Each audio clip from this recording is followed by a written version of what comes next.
This week, Donald Trump said, by golly, I would have won that popular vote if it hadn't been for you darn illegals. 3.5 to 5 million of you came over and voted for Hillary Clinton.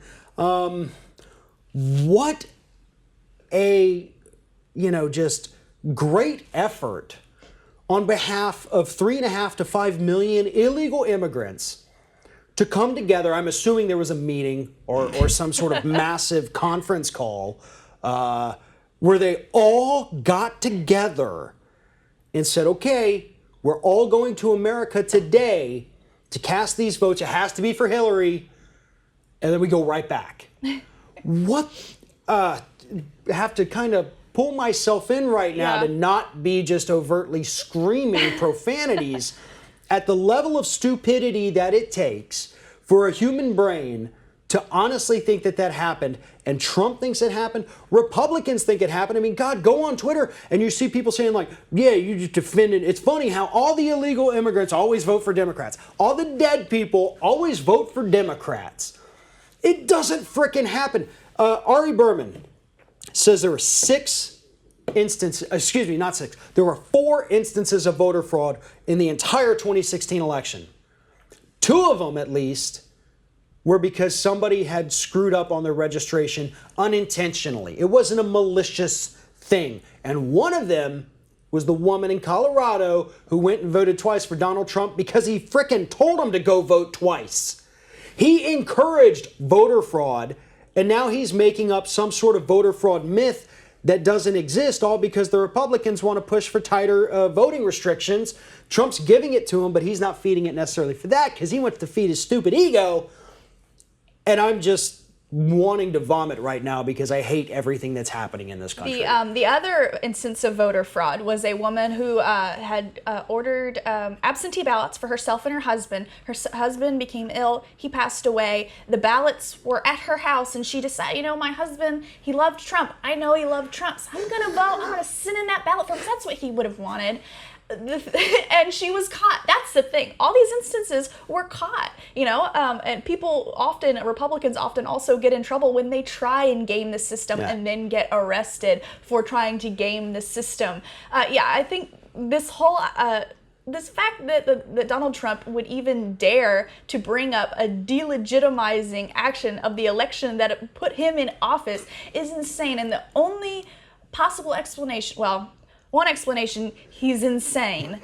But the other explanation, the only strategic one I can think of, is that he's doing this to continue to destabilize the trust in the election system so that when 2018 rolls around and we're trying to kick every Republican out of office that's up for re-election, he can bring it up again. Republicans can bring it up again. They can pass more voter restriction laws because we clearly need to address this stuff that's going on. And another thing is, if these people coordinated so carefully to go and try to throw the popular vote for Hillary Clinton, why the hell didn't they go into Florida or into any of the other states that actually matter? No, we're gonna go do it in California. The majority of the votes that put Hillary over the popular vote were in California, which people have tried to say, well, that's because California is liberal and it shouldn't even count, which is bullshit.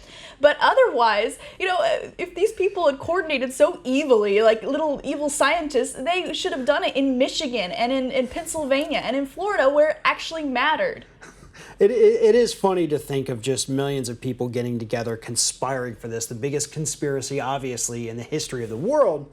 But it's just Donald Trump having to feed that ego, still pissed off about the popular. We're going to hear about the popular vote for 4 years, maybe even 8 years, because God knows he's probably not going to win it next time. Look, he already, in 7 days, his approval rating has dropped by 6 points.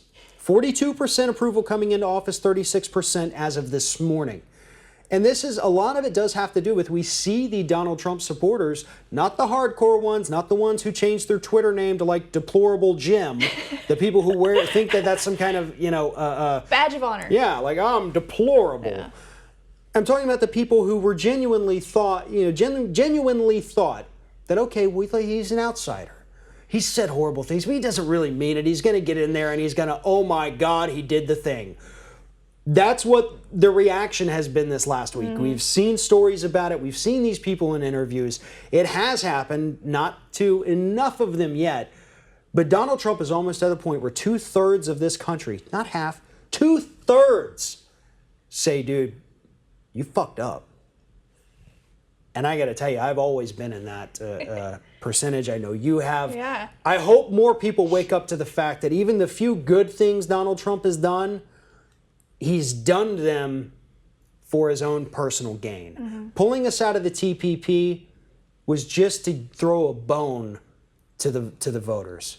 He's going to replace it with something, I guarantee you, that's far worse. His talking about infrastructure is only because he wants to privatize the whole system, give more money to corporations, take away federally funded contract workers, people who work directly for the government to repair roads and bridges. He wants to give it to corporations who have proven in the past they're going to do a horrible job, screw us out of tons of money, and then be gone while our roads crumble because they used, half the supplies they were supposed to use because they pocketed the rest. Every good thing Trump has done, he has done it to serve his own interests, not for the people. And I see a lot of Democrats kind of getting duped by this. A lot of well, should we give him time? Hell no. This man is evil. He's horrible. And you're not going to convince me otherwise by saying, but he pulled us out of TPP. Yeah. I don't care. There were people, there was, I guess, a quasi-legitimate argument, give him a chance. Let him, as if we didn't see what he's been doing the last year. But let's throw all that out, he's going to magically become a different man overnight. Give him a chance. Well, you know what? It's been a week. And for the people who said, give him a chance, I say, open your goddamn eyes. Like, he's already done so much. He's passed so many executive orders, way more than Obama did in his first week, by the way. It's just... I'm glad people are starting to realize that there's actually a Twitter account that retweets angry Trump supporters who say, I voted for you, I regret voting for you, and it's hilarious. It would be if it weren't so sad that they actually did vote. But the thing is there's a popular phrase, and God, I wish I could remember who said it. If someone shows you who they are, believe them the first time. If you thought that somehow Trump was going to come around after time and time again, letting you down, then you were an idiot. And, I feel ashamed to be associated with you. He told you exactly what he was going to do, and he's going to continue to let you down if you're going to be deluded.